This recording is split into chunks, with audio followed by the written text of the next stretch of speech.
പിന്നെയില്ലേ നല്ല ഭംഗിയായിട്ടുള്ള നല്ല ബോക്സ് പാക്കിങ്ങിൽ വരുന്ന ബെഡ്ഷീറ്റ് കേട്ടോ, എല്ലാവർക്കും ഇഷ്ടപ്പെടുന്നുണ്ടല്ലേ.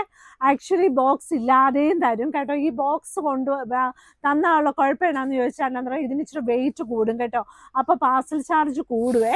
അപ്പോൾ ഇതുപോലെയാണ് ബോക്സിലുള്ളത്. ബോക്സിൽ വേണ്ടവർക്ക് ബോക്സിൽ തരാം, ഗിഫ്റ്റ് കൊടുക്കാൻ ഐഡിയൽ ആയിട്ട് അടിപൊളിയായിരിക്കും കേട്ടോ. നല്ല അഫോർഡബിൾ ആയിട്ടുള്ള ഒരു പ്രോഡക്റ്റ് ആണ്. ഇതിൻ്റെ സൈസ് വന്നിട്ട് ക്യൂൺ സൈസ് ആണ്. റേറ്റ് വന്നിട്ട് 895 പ്ലസ് ഷിപ്പിംഗ് ആട്ടോ. ഇത് ഞാൻ ഇതിനകത്ത് മീൻസ് ബോക്സിനകത്ത് മുഴുവൻ തുറക്കാതെ ഇങ്ങനെ കാണിക്കുക കേട്ടോ. നല്ല രസമുള്ള പ്രിന്റ് ആണ്. 95% കോട്ടനും 5% മിക്സും ആയിരിക്കും. നല്ല സോഫ്റ്റ് ആയിട്ടുള്ള മെറ്റീരിയൽ ആണ്. ഇതിൻ്റെ ഒരുപാട് ഡിസൈൻസ് നമ്മുടെ കയ്യിൽ അവൈലബിൾ ആണ് കേട്ടോ. താങ്ക്